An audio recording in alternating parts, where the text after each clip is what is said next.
Olá pessoal, eu sou o professor Valentim e na aula de hoje nós vamos falar um pouquinho sobre fundamentos da cinemática escalar. Nessa parte da física nós vamos falar sobre movimento, repouso, trajetória e principalmente sobre o conceito de referencial. Vem comigo nessa?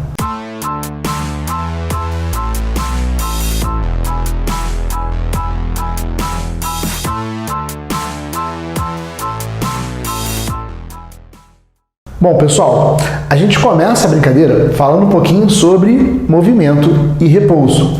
Aí você vai falar assim, poxa Valentim, mas eu sei o que é movimento e repouso, eu preciso estudar isso, eu preciso assistir esse vídeo? Precisa. Por quê?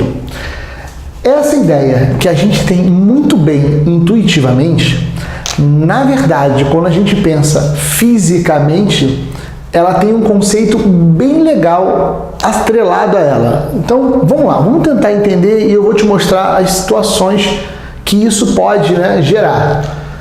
Primeiro, um corpo está em movimento para um referencial quando sua posição mudar com o tempo.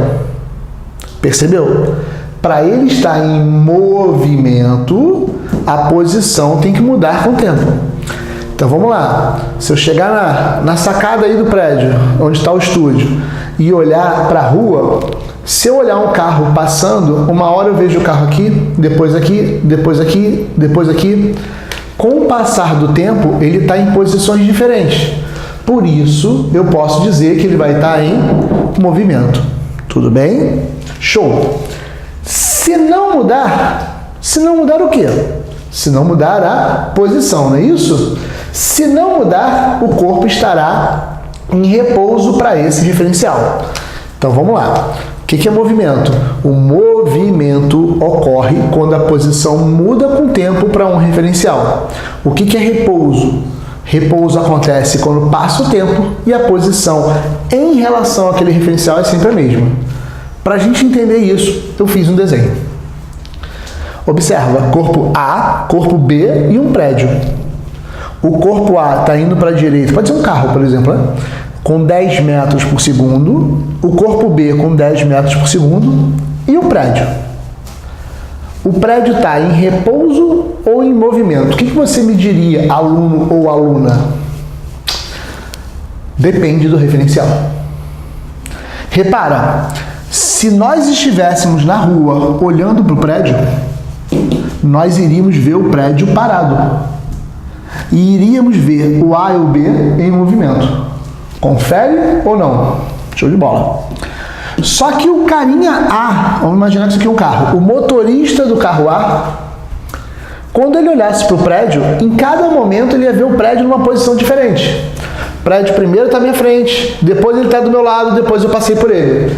Então, para o motorista do carro A, o prédio está em movimento. Aí você vai falar assim, poxa Valentim, não concordo não. Não concordo porque quem está em movimento é o A. De novo, tudo é uma questão de referencial. Quando você está andando de carro ou de ônibus, vamos pegar uma situação, você está andando de carro. Concorda comigo que o carro está sempre na mesma posição em relação a você? Eu estou dirigindo meu carro. Não importa o quanto eu ando, o volante está sempre, sei lá, a 80 centímetros de mim. Entenderam a ideia? Para mim, o carro está parado. E se você estiver na calçada e olha eu passando com o meu carrinho, o que você vai falar? Caramba, o Valentim estava em movimento. De novo, é uma questão de referencial.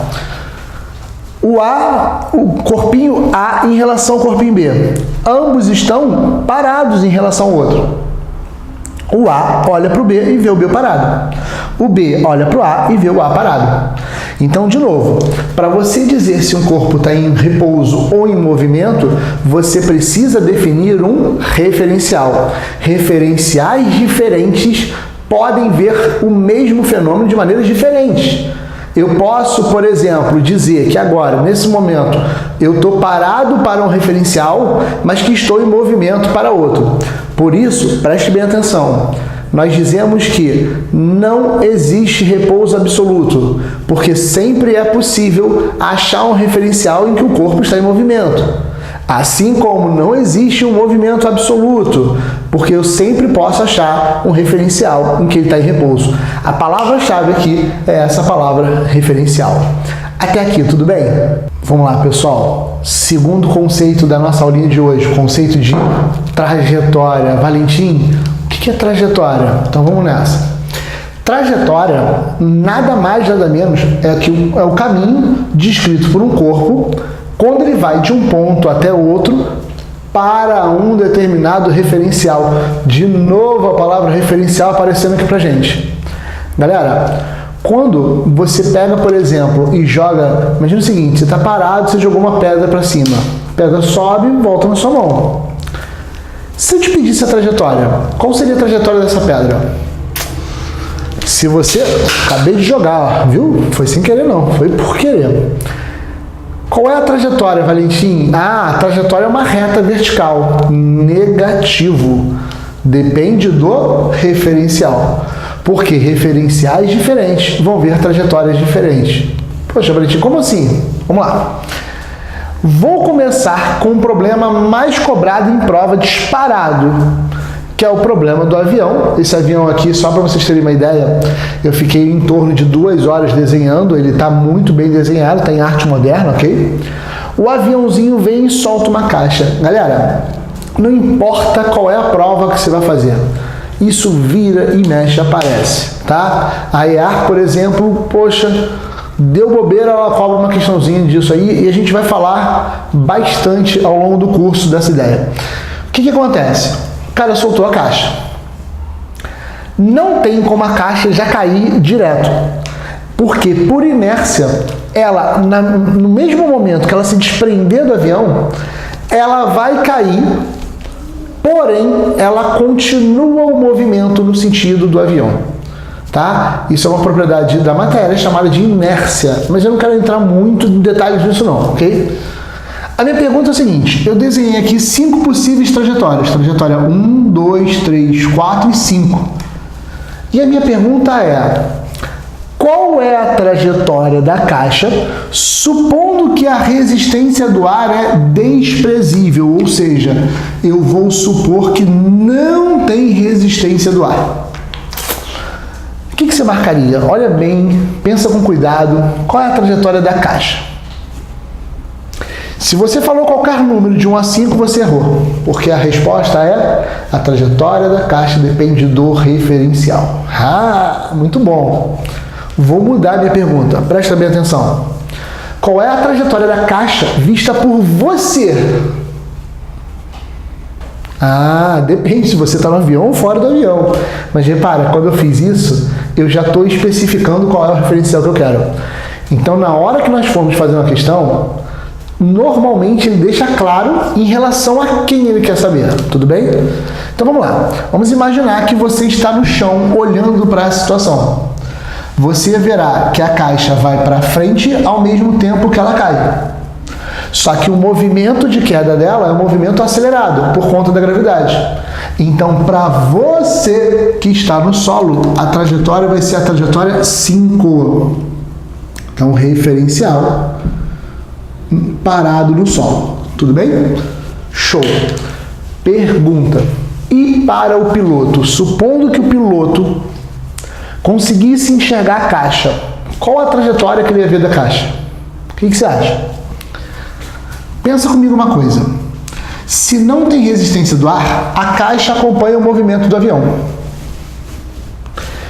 Vou pintar aqui a pontinha do avião. Quer dizer que quando a pontinha do avião está aqui, a caixa está aqui.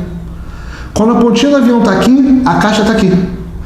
Quando a caixa está aqui, a pontinha do avião está aqui. Quer dizer, acompanha, a caixa vai estar sempre na vertical abaixo do avião. Moral da história. Para o piloto, supondo a resistência do ar desprezível, a trajetória vai ser a trajetória 3. Isso aqui é para o piloto, tá? Nesse momento, você deve estar pensando assim, caramba, será que é verdade isso?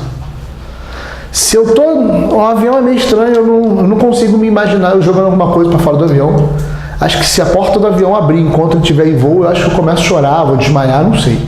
Vou imaginar uma outra situação. Eu estou num ônibus e joguei alguma coisa para fora do ônibus. Concorda comigo que essa coisa vai para trás? Vai para trás em relação a mim, que estou dentro do ônibus. Porque na prática, você tem resistência do ar. Não é que ela vai para trás necessariamente. De novo, uma questão de referencial. A questão toda é que se tivesse resistência do ar, essa caixa não ia conseguir acompanhar o movimento do avião. Então seria algo do tipo, quando o avião estivesse aqui, a caixa estaria aqui. Então, ó, quando o avião está aqui, a caixa está aqui. Quando o avião está aqui, a caixa está aqui. Então, em relação ao avião, é como se a caixa tivesse ido para trás. Entenderam a ideia? De novo, a trajetória vai depender do referencial. Referenciais diferentes vão observar situações diferentes. Beleza? Mais um exemplo. Eu tenho um caminhão, tem uma pessoa dançando, e o caminhão, esquece o fato de que ele vai atropelar a pessoa, imagina que ele vai passar por trás, tá? Uma pessoa aqui, vamos chamar essa pessoa de, não sei, escolher um nome, A. O nome da pessoa é A. A pessoa A, que aparentemente só tem um dos braços, joga uma bolinha para cima. Pergunta: qual a trajetória da bolinha? O que você acha? Se você falou qualquer coisa, reta, curva, parábola, qualquer coisa, você esqueceu que depende do referencial. Por quê? Essa menina que está aqui, desenhada em vermelho, e o dançarino que está aqui, desenhado em laranjinha, eles vão ver coisas diferentes. Essa menina vai ver subindo, depois descendo. Então, para ela, vai ser uma reta vertical. Para o dançarino vai ver subindo e descendo também, porque de fato isso acontece, mas todo o sistema está no caminhão que está indo para a direita. Então ele vai ver subir e descer e ao mesmo tempo ir para a direita. Ele vai ver isso aqui, ó. Essa é a trajetória segundo o dançarino. Tudo beleza até aqui? Então, de novo, o conceito de trajetória, ele também depende do referencial. Tudo beleza até aqui? Pessoal, mais um conceito importante, o conceito de partícula e corpo extenso. É uma ideia simples, mas de novo, você vai ter que analisar a situação para conseguir definir se é uma partícula ou um corpo extenso, tá? Esse aqui dos três que nós estamos vendo hoje, eu acho que é o mais simples de perceber. Primeiro, um corpo é considerado uma partícula quando suas dimensões são desprezíveis em um determinado contexto. Então, se por um determinado problema o tamanho, as dimensões são desprezíveis, eu vou chamar ele de partícula. Até botei uma observação aqui que partícula também é sinônimo de ponto material. Isso caiu recentemente em uma prova, ok? Bom, se suas dimensões não puderem ser desprezadas, ele é chamado de corpo extenso. Então, grava comigo. Partícula é todo corpo cujas dimensões são desprezíveis. Corpo extenso, a dimensão não é desprezível, eu tenho que levar em consideração. Botei um exemplo aqui para a gente entender como está funcionando. Eu tenho um trem, vamos imaginar um trem razoável aí, de 300 metros de comprimento, 300 metros, ok? E ele vai atravessar uma ponte de 700 metros. Vamos lá. Pergunta: quanto que o trem tem que andar para ele atravessar essa ponte? Ele tem 300, a ponte 700. Dá vontade louca de falar assim: poxa, Valentim, para ele atravessar a ponte, basta ele andar 700. Mas não é verdade, porque olha só. Pensa na frente do trem. Ele começa a atravessar a ponte quando essa frente está aqui. Se ele andar 700 metros, é como se o trem ficasse aqui, ó. Vocês estão me acompanhando? Então, na verdade, para o trem atravessar a ponte, ele tem que andar o comprimento da ponte mais o comprimento dele. Ou seja, nesse meu exemplo, ele teria que andar 1000 metros para atravessar completamente a ponte. Legal? Nesse caso, o tamanho do trem, ele tem que ser levado em consideração. Então, o trem, nesse caso, é considerado um corpo extenso. Mas, imagina que esse mesmo trem está percorrendo a ferrovia do aço, ok? E aí eu dei uma bugada aqui e descobri que essa ferrovia do aço, ela tem aproximadamente 354 quilômetros. Galera, se você levar em consideração o tamanho do trem, você vai somar mais 0,3 km, que são 300 metros, tá? Galera, o que são 0,3 km comparado com 354? Repara, claro que tem uma interferência nisso, mas esse valor é muito pequeno dentro desse cenário. Então, nesse caso, eu posso pegar o trem e desprezar o tamanho dele. Aí o trem é considerado uma partícula. Tudo bem? Então, sempre que eu quiser saber se é uma partícula ou um corpo extenso, eu tenho que analisar o contexto, a situação que eu estou estudando, tá? Na maioria das vezes isso é muito claro. Tanto que você pode reparar que os problemas de física falam assim, um móvel vai de A até B. Por que ele fala um móvel? Por que ele não especifica se é um carro, uma moto, uma bicicleta? Por que ele não especifica? Porque não faz diferença. Quando eu considero que o corpo é uma partícula, ou seja, com tamanho desprezível, o que ele é não faz a menor diferença para mim, porque não vai entrar nas contas. Quando ele é um corpo extenso, eu tenho que levar em consideração o tamanho dele na análise daquele problema. Tudo legal até aqui? Não esqueça de praticar sobre isso e até a próxima aula.